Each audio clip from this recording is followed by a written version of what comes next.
Hi, everybody. My name's G Rainier. I'm a grateful recovering alcoholic. Hi, J.G. Love you, J.G. Live. Whole lot. Honesty. Thank you, Estes. Estes told me that I needed to be honest and be myself. I told him he had to choose between one or the other. Now, I want to tell you how much it means for me to be up here. Carlson, thank you for the call. It's meant a lot to me, but, I never cried during Chapter 5 before. Jerry, I've been working with Jerry for about 3 months, and that's the first time he's ever been able to get up in public and read anything. And means a lot to me.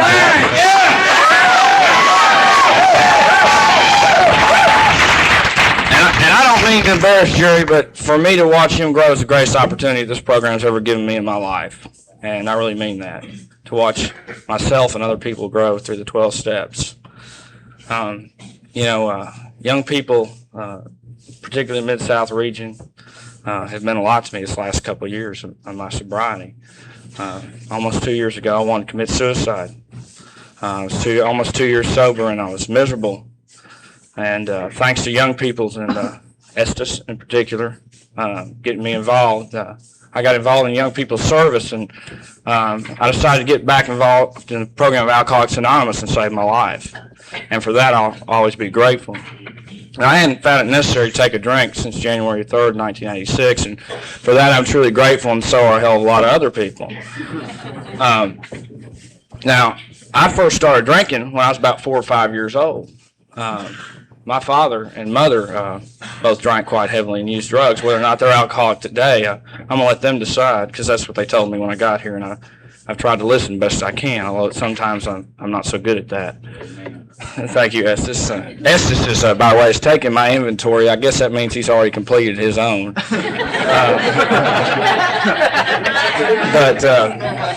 keep it up. But I am glad to be here. It's truly an honor to come back to Shreveport. I think it means more to come back someplace, the second time than it does to be asked to go there the first, because I don't really know you the first time. And I see a lot of faces out there that I know. A lot from my hometown now, Greenville, Mississippi, home of the 1990 Mid-South Regional Conference of Young People in AA. All right, that's good. There's your pitch now.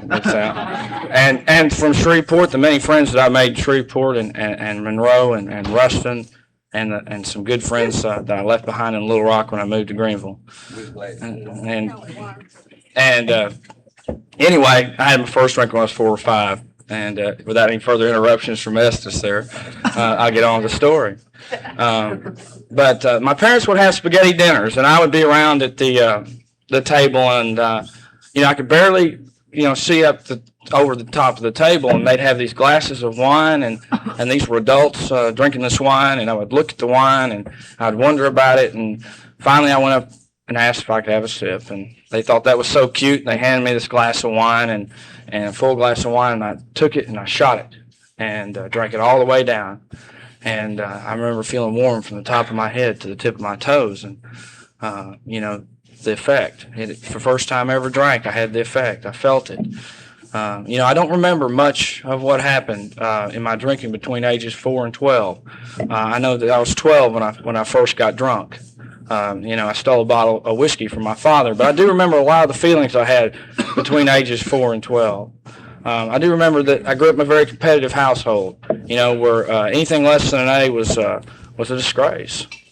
And anything less than first, we just didn't talk about. And I remember becoming a teenager and wanting to drink, and it being something my father and I shared. He liked to drink too. I think I grew up from when I was a little bitty boy wanting nothing more in the world than to have my father's approval of me as a human being. And my father's a very unemotional man, and because of that, I thought he didn't love me. He did everything in the world for me he could, that he was capable of doing, but somehow I didn't think he loved me. And somehow I didn't think any of y'all loved me either, until I got here.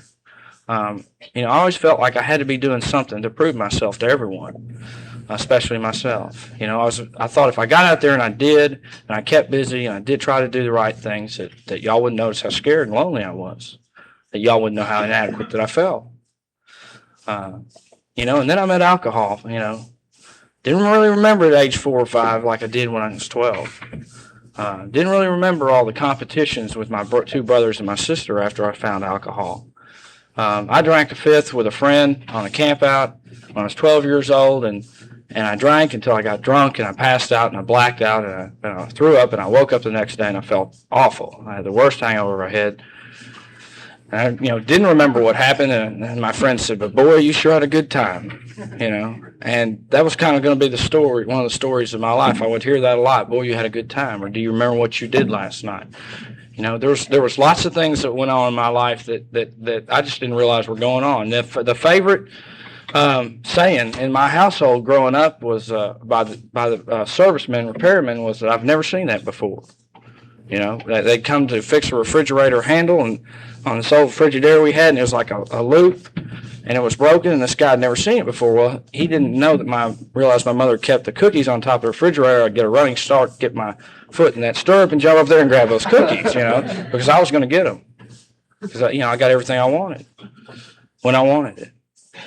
And, another thing that came in, and there was, I'd poured Soaky toys in an old water tower air conditioner that we had back in the early 50s. My Soaky toys, and there were soap bubbles going all through the house, and air conditioning man never seen that before either,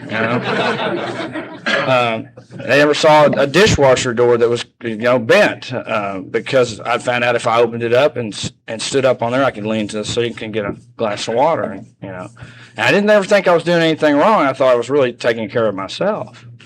But, I really was oblivious to anybody else's feelings back then but my own. I was so self-centered and spoiled. My father went on numerous business trips. He's a doctor, and he'd go teach at different places. He'd always bring me a gift back, and I never was happy with it. I never was satisfied with anything that he did for me. And, but I never could tell him. And I remember that about the time I was 13, I came in with a report card that had all A's and a B+, and he said, he called me in for a conference, and he asked me what was wrong. And I was absolutely destroyed. And from that moment on, I decided to be a rebel. I decided that I didn't really give a damn what he thought about me anymore, because whatever I did wasn't going to make him happy. So I started hanging around with the cool people in high school and junior high school. And by the time I was a sophomore, I was having parties almost every Friday and Saturday night at my house. I found out that my parents felt safer about my drinking if I did it at home. I was drinking on a daily basis by the time I was a junior in high school, sometimes up to a case a day.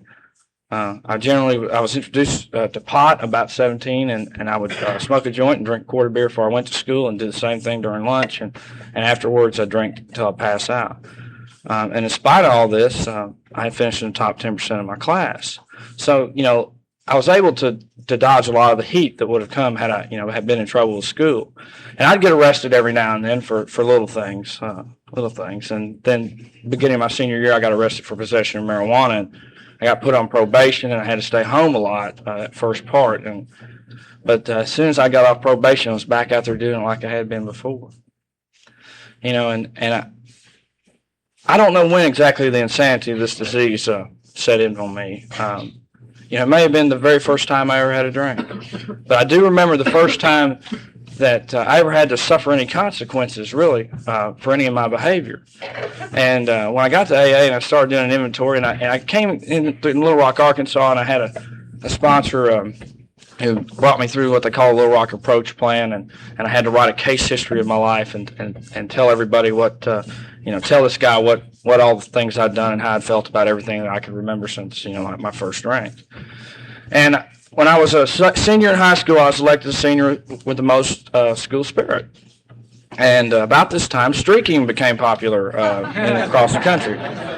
And, I had this friend in college that was a year older than me, and was calling me saying, "This is great, man. This is wild, I've never seen anything like this, And then Catholic high school, I went to Little Rock Hall, and they had this Catholic boys' school. All my friends went there primarily.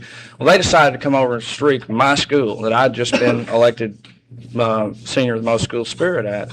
And they came over and streaked my school, and, a couple of my friends said, we've got to do something about this. And they said, and you're the perfect guy to lead the charge. And,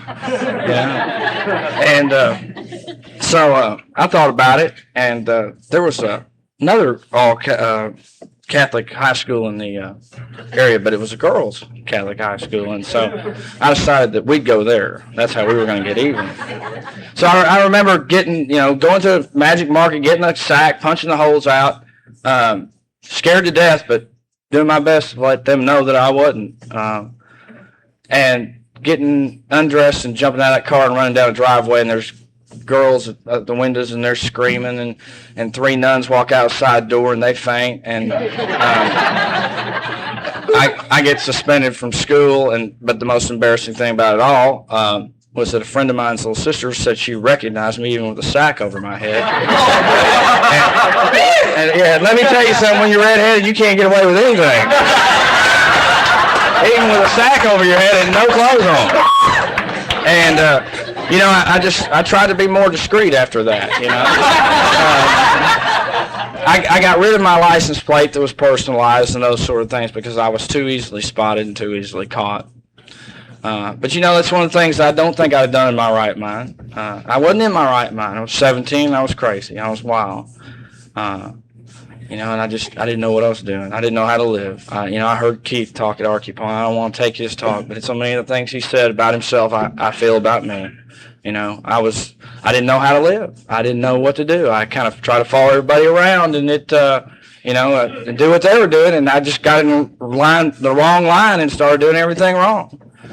And I was so scared to tell you how I really felt. One of the great things about Alcoholics Anonymous today is that I can tell you how I truly feel, and I'm truly becoming the person that I always really wanted to be, but was too scared to take the risk involved in being that kind of person.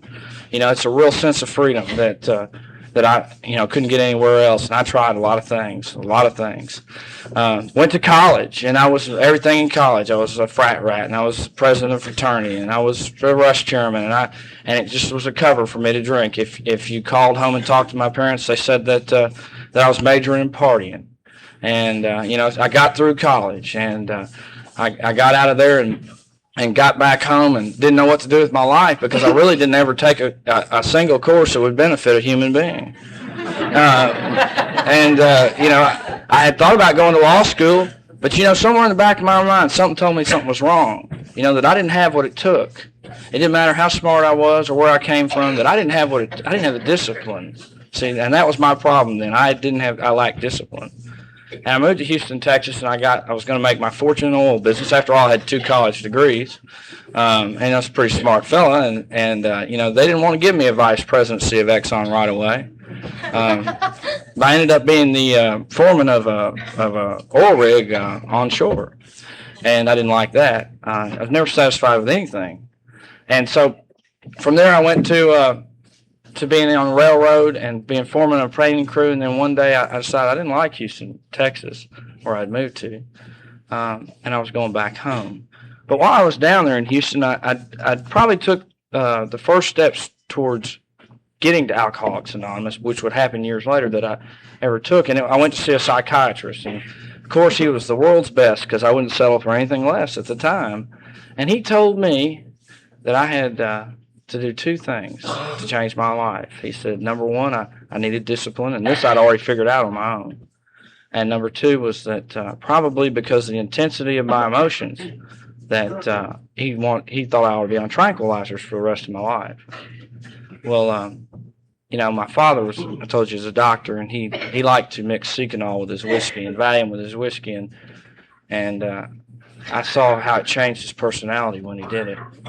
And that's when I really hated him. And I was not going to take tranquilizers because I knew it would interfere with my drinking. But that was one of the great things this guy never said, was that I had a problem with alcohol. So I knew alcohol wasn't the problem. So I tried the discipline route, and I got in the service. And I was a heavily awarded National Guardsman. While on active duty, I got every letter of recommendation and commendation I could get. My family was proud of me again. I got their approval. I was starting to feel good about JG. But what's funny about all that time I was in the service is that my drinking was limited. The first 6 weeks I was in the Army or on active duty, I couldn't drink at all. I never tied that together until I got here. And I felt good when I came home. And my father gave me all sorts of financial rewards and told me that I could take all the time I wanted to get settled into business. And I decided to get into real estate. And the reason I chose real estate was because I didn't have to go to work until I wanted to. And if I could sleep off a hangover till noon if I wanted to. And I could set my own hours, you know. And it wasn't until I got deep into the business I realized it was going to take 12 hours a day no matter, you know, which hours I chose. And it was a tough business. And I started out working hard in tough times in the early 80s and late 70s, and interest rates had ballooned. And that first 6 months, I barely drank because I was so busy. And then the interest rates dropped, and I started to do well. And I started to make a lot of money. It didn't hurt. My father had 15 partners that were doctors in a firm, and they all bought houses in the next 2 years, big ones. And I did well. And I thought I was somebody special. I always loved being a big deal, being the center of attention. I did so many things to win everybody's heart that I could. I was always the favorite nephew or cousin, and I'd lie like hell to get that attention because I needed it, because I didn't like me. I was not comfortable in my own skin. It wasn't until I got here that and let y'all start loving me that I started to become comfortable with who I am and to find out who I really am. But I was in the real estate business for 7.5 years. I quit after I was about 2.5 years sober. But that last 5 years, my drinking was out of control. And even though it was, I started getting promotions. I got involved in the local junior chamber, and I won some national awards, and I was elected vice president of this or president of that, and chairing all the big projects and rubbing elbows with some important people. And believe me, I loved doing all that. God, just to have the governor or former governor call me at the office and let everybody see those messages on my desk, that I was somebody, And God, I didn't believe it, though, myself. I needed those messages to show everybody I was somebody. So, by the way, I got to back up to something. Relationships. I have terrible relationships. I mean, what alcoholic isn't? But when I was in high school, I got engaged for the first time, and it would get engaged 7 more times before I got sober, and I never got married. So you don't have to get married or have a lot of marriages, in order to have relationship problems, let me tell you. But I never would let these women close enough. I've got a lockbox full of rings that I've gotten back, and I don't know exactly what I'm going to do with them. Maybe someday soon I'll find something. But, I don't know. I'd lie to these women. I'd try to tell them I was something I wasn't. I always tell them I was making more money than I was, or was more important in my position than I was, and I never really told them anything that was of any value. I abused them, and making amends to them was terribly difficult, and in some cases I couldn't because it was, my sponsor says, cases where I would harm others, but I've done the best that I could. But when I got, in that last year, in the real estate business, I was promoted to vice president. I was in charge of our property management, and that put me in charge of all the big commercial pieces, and I was making a salary, I was making good commissions, and I was introduced to cocaine, and the next thing you know, I'm engaged again, and it's for the last time as a drunk. And what happened was that this girl said she loved me, and I didn't know how to tell her I didn't love her. So I said, hell, let's get married. I had plenty of practice of saying that. I lied to her, and I've had some terrible guilt about that when I first got here, and she's now moved to Dallas, and she's married now happily, and so we're all worked out for the best. But I was such a coward. I'm so afraid that I could not tell her that I didn't love her, so I had to run her off. And I did that with lots of people. When you got too close, I'm going to run you off. And Kathy, number 8, was trying to fix me. She's a candidate for the Al-Anon program. I hope someday she finds it. But she thought if she could just change me, that everything would be all right. And So I decided that in order to run her off, she didn't like for me to smoke pot, she didn't like for me to drink heavily, she didn't like for me to gamble. So I was going to do all three in excess. In a short period of time, I was about $35,000 in debt on the gambling, and I was drinking a quart of scotch a day, and a six-pack at least, sometimes a case. And, it was out of control. And on Thanksgiving night in 1985, or the night before, I put a pistol to my head and I was going to blow my brains out. And the phone rang. And I remember thinking something like, well, I wonder who that is calling, where I'm going to be going. I wonder if I'll, miss that phone call. And so I went and picked up the phone, and a friend of mine invited me for Thanksgiving dinner, and I went. And a week later, number 8 got me to go see a psychologist, and I ran into rave for about an hour.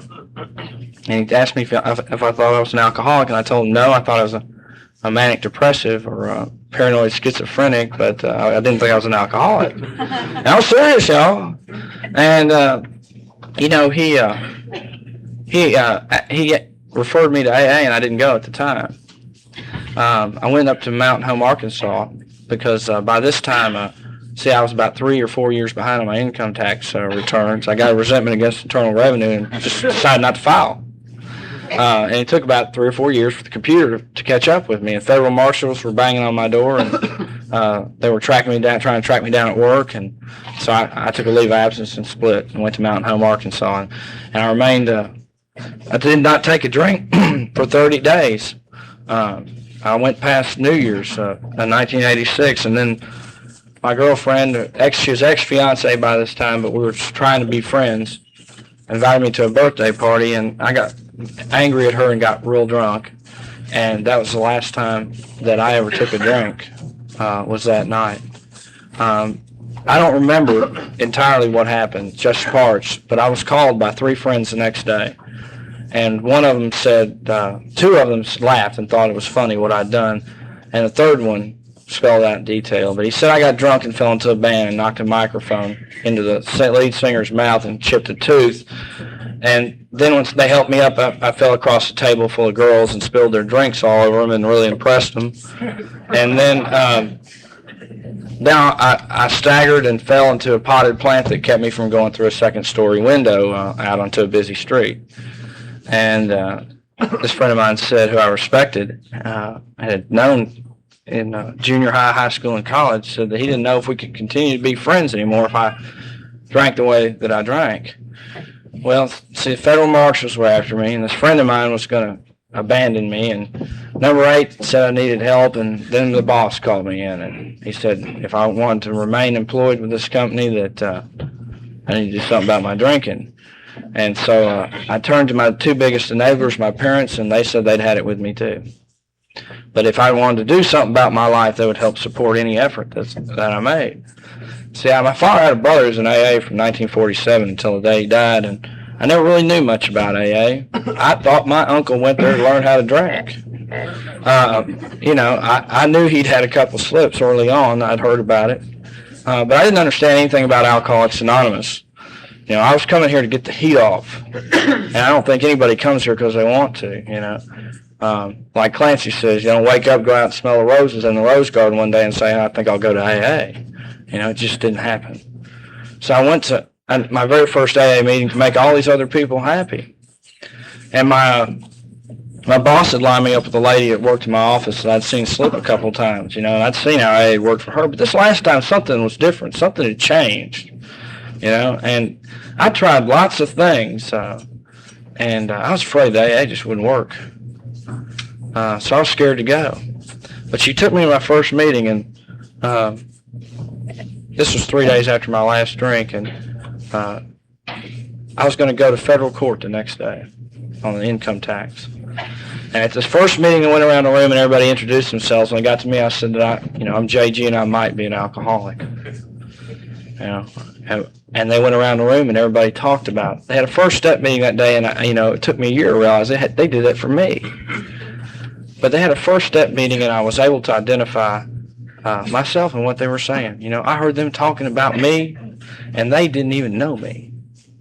And I wondered, what the hell is going on here? I guess my boss called up here and told them about me or something.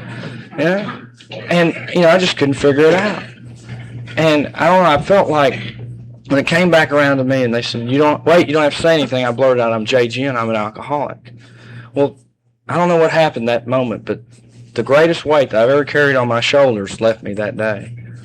I remember looking up the steps on the wall, Wolf Street building in Little Rock and around, and it was such a fog that I imagined that there was some kind of bright light in the room. And when I read Bill's story, I thought, oh, hallelujah, it's happened. The spiritual experience it promises. And it took me like a couple of weeks to realize that it hadn't happened. And I was so disappointed, I was so disappointed because I thought, like everything else in my life, that this should come easy for me too, that I didn't have to earn it, But, that first meeting, there were some very important things said to me. And the first one, the last thing the chairman said to me that day was that I needed to get a big book, that I needed to go to 90 meetings in 90 days, and I needed to get a sponsor.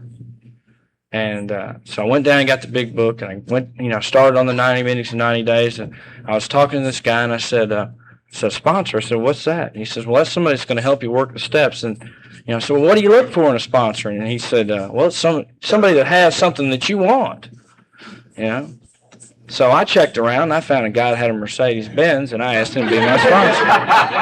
And he's also senior vice president of Dean Witter, and he had a good-looking wife and a big house in the Heights, and I wanted everything that man had. I went down, he told me his story. That's how they do it in Little Rock. In this Little Rock approach plan, they interview you, but when I called him, I told him I wanted to interview him to be my sponsor. And I know when he hung up that phone, he knew he had a live one. George was the meanest man I ever met. At least that's what I thought that first year. It took me a year to realize that I was just oversensitive. That was the problem. That I kept thinking he was telling me what to do all the time. I need to do this, do that. He wasn't telling me what to do. He told me what he'd done, but it took me a year to realize that too. George loved me in a tough way. And I'm real grateful that he did, because I needed somebody to tell me what to do. When I first got to him, he told me that my very best thinking had gotten me here, and he was absolutely right. I mentioned earlier, I thought I was a pretty smart guy, but my very best thinking got me here. And it's my very best thinking that's what keeps me in Alcoholics Anonymous today. Last night I ran into a friend who from Little Rock who I got sober about a week apart. He's got a week more than I do. And he was telling everybody last night about how when I first came in the program that George told me to keep my damn mouth shut. And he got to talk all the time, and how mad it made me, But George had a very good reason why he told me to keep my mouth shut. He said that you people didn't want what I had, that I wanted what you had. That you didn't want what I had because you'd had it before and you had gotten rid of it, and you sure didn't need it from me again. And George did me the biggest favor that he ever could have done me in this program, because I don't know why, but I surrendered to a power greater than myself, known as George, and I did what he told me to do, practically everything. I like everybody else, I got involved in a relationship, but she wasn't in AA, so it was okay. And but George told me to keep my mouth shut. It's incredible what you can learn from you people when you keep your mouth shut and will listen. I know that's it. You gave me this program because George gave me some directions and I was able to follow them, and they were so simple. George did other things to me, like threatened me that he was going to fire me. You think I could have walked in a meeting and told you I got fired by my sponsor? No way. I mean, that would have been a crushing blow. He put deadlines on me for 4 steps and things like that. I had to make those deadlines. But, like I told him, I'm good at making deadlines. Give me something that I can do. And the next thing you know, George was introducing me to the Cosmopolitan Group in Little Rock, Arkansas, as a member of the Cosmopolitan Group, meaning I'd worked the first 9 steps to his satisfaction. And let me tell you something. I'm glad I worked them to his satisfaction, but if I hadn't worked them to mine too, it wouldn't have been worth a damn. And I felt that those promises that it talks about in the big book on 83 and 84 when it happened, pretty soon George turned me loose and had me sponsoring other people. And that first guy I sponsored, a fellow named Gandy, he stayed sober for 10.5 months because I followed him around and carried him to meetings and told him what to do all the time. And the minute I let him go, he got drunk. And I found out something important about this program, that you don't tell people what to do, you share with them what you did. And I've learned that since I've been able to do that I hadn't felt responsible for anybody that I sponsored go out and get drunk like I did that first time. Now, there was this old timer I met about this time named Cecil, and I was worried, and I was down at this dormitory, and I was telling Cecil that, I was whining. And when I'd whine, these guys at the Cosmopolitan group would tell me to shut up. And they'd also tell me to go down to the men's dormitory, a local treatment center, and tell those guys about my problems that they really wanted to hear them. Those guys could help you get grateful in a hurry. I don't have a real problem today that I hadn't created for my own self. But about Cecil told me about sponsorship. He said when I was whining, he said that I'd done sponsorship 100% perfect with this guy. He said because I'd stayed sober. That I couldn't be responsible for this guy going out and drinking. That I could tell him what I'd done and work the steps, and hopefully he could get this program. When I did that 4th step inventory, I did it just like the big book said. See, George sent me down to listen to Joe McHugh every Monday night for I don't know how many weeks, until I got through the 12 steps. Well, first 12 weeks until I got through the first 12 steps. And because I was told to go down there, I sat down there and I gritted my teeth and I didn't learn a damn thing. And then I went to old granddad, and I met this lady from Oklahoma, and she said, "Oh, you're from Little Rock? You must go see Joe McClaney every Monday night." And I said, "Well, no." She said, "Golly, if I would, if I were you." I realized I had to go out of town. I realized I might be missing something back home, so I started going to listen to Joe, talk about the steps, and I started to learn something about this program. I have not ever had an original thought in this program. I'd like to say that I had. I think sometimes it hurts my feelings that I'm not able to say that I did. Right, Estes?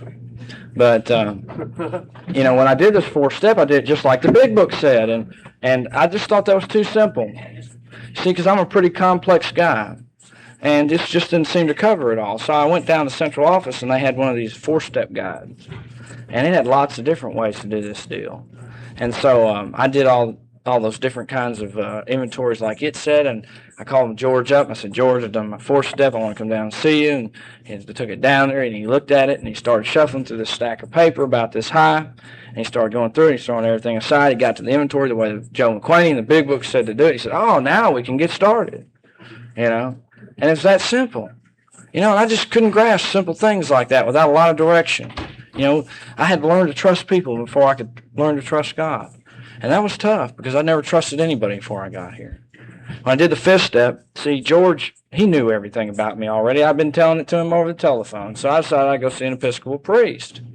After all, I was Episcopalian, in the big book it said, that you can do that. It gave me the loophole, and so I did. And I went to see an Episcopal priest and did a 5th step.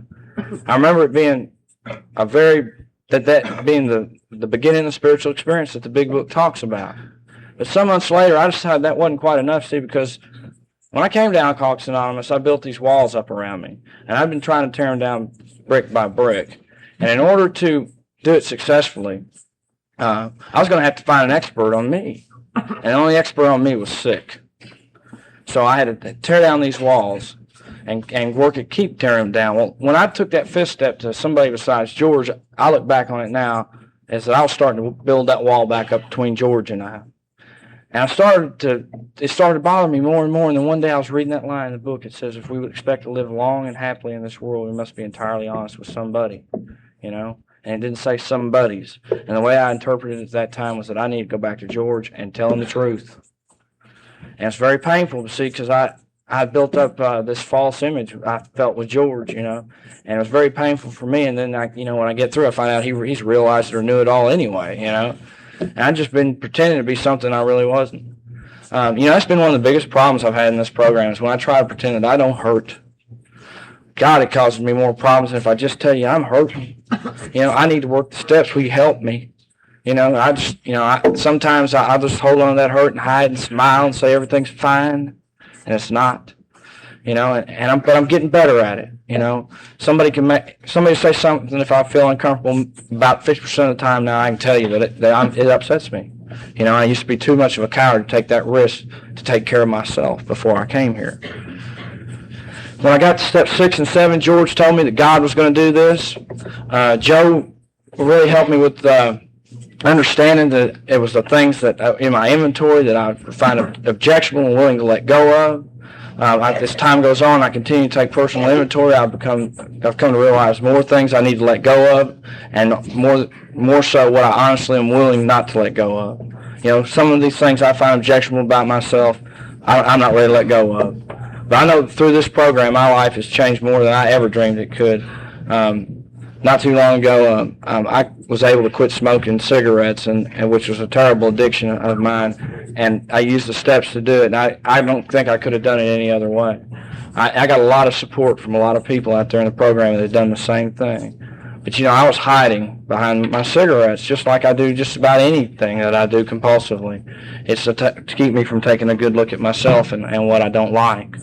I got to steps 8 and 9, and that first year I went out and I attempted. I was willing. I made a lot of amends, and then the second year I had to go back and make amends for the amends I made the first year, and I just had this terrible guilt complex all the time. And God, I didn't do it right, and all this time I was thinking, I don't think I did my 4th step right. And I started working with a guy from who lives in Pine Bluff now, but he was in Little Rock then, and some of y'all know him. He's a big, tall, black kid named Doug. And Doug saved my life. It was when I didn't know how to sponsor anybody. I'd worked with Gandy, but I just told him what to do. And with Doug, I decided I was going to do it different. I got back into calling my sponsor on a regular basis, and he said, "Well, do you remember how we did it?" I said, "Yeah, you pulled out the big book, and you shared with me what the big book said and your personal experience, and we went like that." And so I started doing that with Doug in the Serenity House and in Little Rock. And I've gotten to watch Doug grow, and Doug's 2 years sober last May. And he's Mr. Enthusiasm in Young People's Alcoholics Anonymous. He's one of the most loving people I've ever met. He's given me more than I could ever give him. It's kind of like, now I want to be like him. The guy I'm sponsoring, I want to be like him, or I want to be like Keith. I heard Keith talking to Archie, I want to be like Keith. He's my hero. He's for real. God, please help me be real. Sometimes I do need Estes to take my inventory because I won't get honest with myself. And I went through a real tough time at 2 years sober where I told you about where I wanted to kill myself. And a couple of old timers came and that said they really loved me, and I believe they do, and they took my inventory better than I've ever taken it myself, and they told me that I need to get back in this program and become a member. And, a lot of things had gone down. My best friend Cecil had died. And it was a terrible blow to me because for about a 6-month period, I think I made Cecil my higher power, although I was going to deny it. Cecil knew the big book like nobody had ever known, and he walked the walk like nobody I'd ever known. Cecil would put 50 cents in a newspaper machine to get, a newspaper for him and a newspaper for me. I would have put in a quarter and grabbed 2 newspapers and hauled ass, I wouldn't have been that rigorously honest, and to watch him do that. Cecil, when he was dying in his hospital room, one night we thought he'd bought it, and everybody got upset and excited, and it's just like he'd taken a real big breath, and and everybody thought he was dying, and I remember him saying something to me that stuck with me. He said, "JG," he said, "I don't know anything about death, so how can I have contempt for something I don't know anything about?" And then he recited 570 in the book where it talks about contempt prior to investigation, And, I sometimes I close my ears to what y'all are saying, I prejudge you, and I've already decided that what you have to say is not what I need to hear, and I'm the one that suffers from that, not you. When I'm having problems with things like Mid-South and the committee and things like how it's being run, the problem ain't the committee. The problem is JG. It always has been and it always will. So I've got to learn how to more effectively be willing to make amends and improve these situations in my life in order for me to have happy and enjoyable sobriety. that was the problem there for a long time. I didn't want to identify it. I'd keep taking inventory, and these same people, places, and things were popping up time and time again. Because I wouldn't make amends. Just because I carried it that far, I'd think, well, I'll forget about it now. Or I'd go make one or two and then leave them there, and then some more would pile up. I remember being almost 2 years sober, and these old timers telling me I need to get out and work the program, and I realized I hadn't really made amends to my family.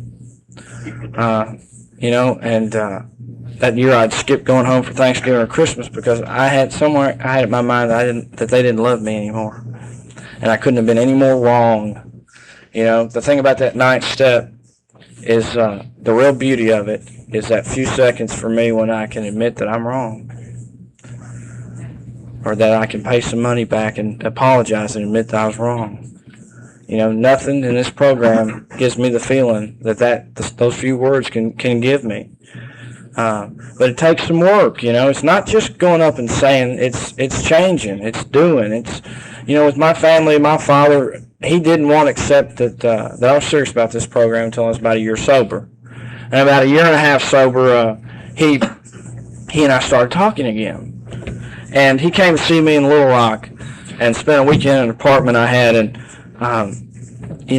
I asked him what he wanted for me in life, if he could have my life, any way that he wanted. He said, JG, he said, all I ever wanted for you in life was for you to be happy, and to be honest with me. And I had no idea that that's what he wanted for me in life. That it was that simple. I thought he wanted me to be a doctor like him. I thought he wanted me to be an inventor like him. I thought he wanted me to be a pillar of the community like him. And all he ever really wanted for me was to be myself. And I couldn't have been more wrong. And, so that night I sat up all night and tried to tell him and told him every lie that I could think of that I ever told him. And we talked about it and we laughed about it. And I remember being real particular about, do you remember the time I came over and borrowed some money for this, And he says, which time? He says, yeah, I think I remember. Yeah, he said, I think I remember handing you that money and thinking you weren't going to live, another year.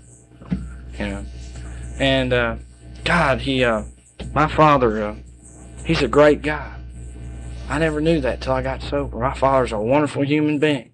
He's a compassionate man who's a workaholic. He suffers from the disease like I do. And he treated cancer patients when I was when he was in the 1960s. And when Cecil, my friend, was dying, no one in the program or outside of the program acted, or did I hear the message. They understood how I felt more than my father. And it took me a year and a half to understand why. Because he'd been where I'd been. See, my feelings that I think that I'm unique are going to kill me if I let them. If I don't begin to realize and continue to realize that you people have been exactly where I've been almost every step of the way, someday I'm not going to be able to keep that drink pushed out in front of me. Y'all know where I've been. Y'all know where I'm headed. I know that you love me. Why do I fight it so hard sometimes? My father and mother are coming to Greenville, Mississippi to have Thanksgiving dinner with my girlfriend and I this year, and they've never had Thanksgiving dinner outside their house before. It's a real big step for them to come and leave their home to have Thanksgiving dinner. I don't know if you can understand what that means to me, but I think that you do. I really do. If I could put into words like Winnie was saying, the love that I feel in this room, when they're reading chapter 5 or right now, and bottle it, man, I could be a millionaire. It's really powerful. When y'all say that, love you lots, it almost throws me up back against the wall.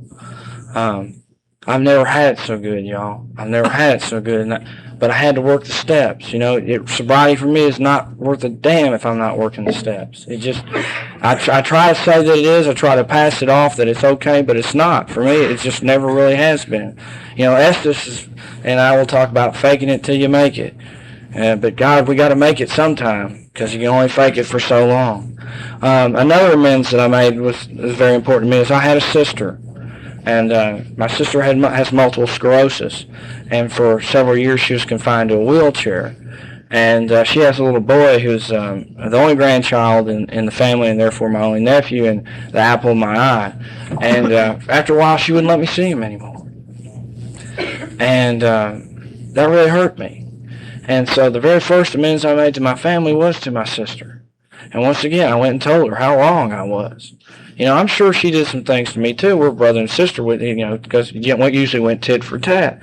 But see, whatever she did wrong wasn't bothering her. What I was doing wrong was bothering me.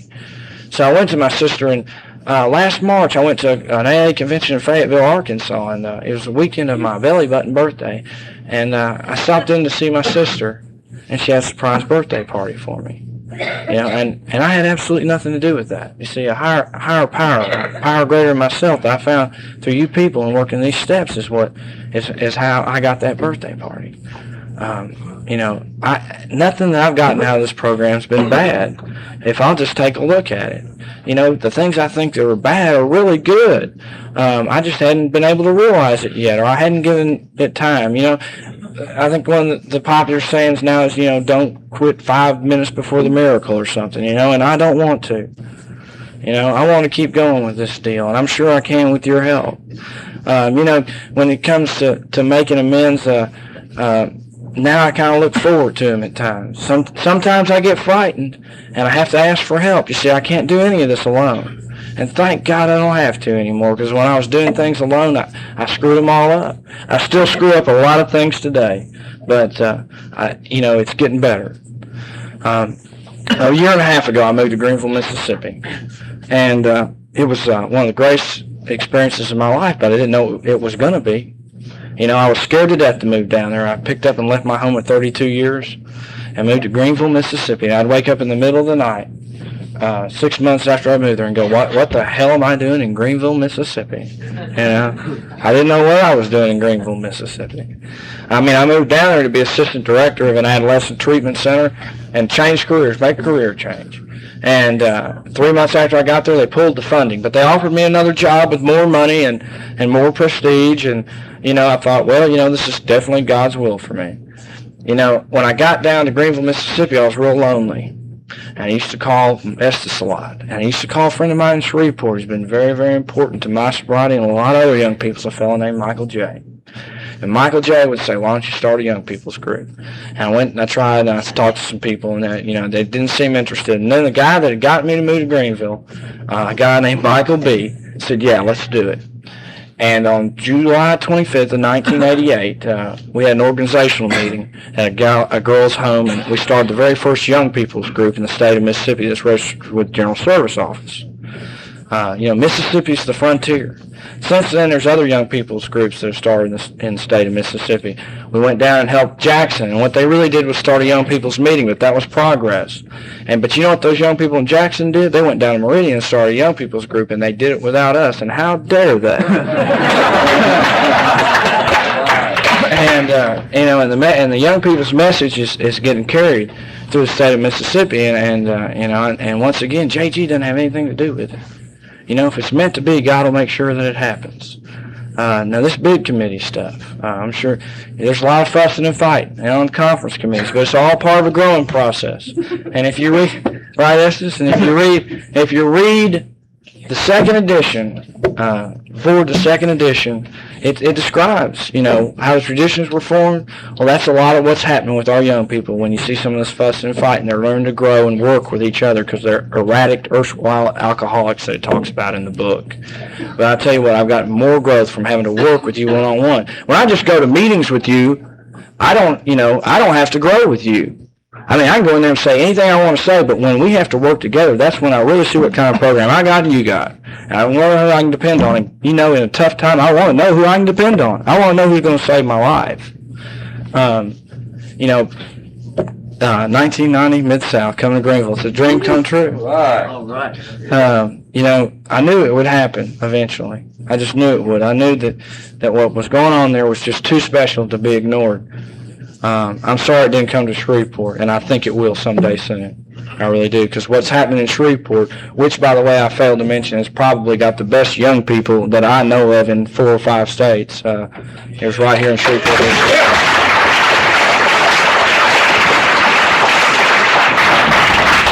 you go to any young people's conference in the Mid-South region, and there are probably more people there from Shreveport than from anywhere else. And, I mean, there's more people at Archipel the last 4 years from Shreveport than there are from Little Rock, Arkansas. You know? So y'all are lucky. Y'all are hanging in there together. And, you know, but one thing I do want to say is that don't forget the old timers, you know. And I think the best thing that happened to me was when I was in a young people's group that I had an old timer sponsor, you know. I'm real wary of anybody with close to my own sobriety sponsoring me, because if they're half as sick as I am, boy, are they in trouble. You know, but I know that I wouldn't be here today if y'all didn't love me. You see, I want to thank you, because when I came here, I couldn't love myself. And I couldn't hardly hold a cup of coffee. I was shaking so bad. And when I drop it, you pick it up and you clean it up and you hand me another one. And I want to thank you for that.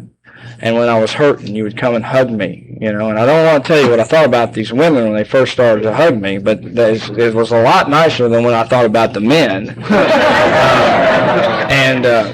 You know, but I want to thank you for loving me when I couldn't love myself. I'm gonna close, and I got a poem that I got off the wall at Joe's Serenity House, and it's called "The Greatest Love." And the wonderful love of a beautiful maid, and the love of a staunch, true man, and the love of a baby unafraid have existed since life began. But the greatest love, the love of love, even greater than that of a mother, is the tender, passionate, infinite love of one drunken bum for another. I love you not so much for who you are, but for what I become when I'm with you, and thank you.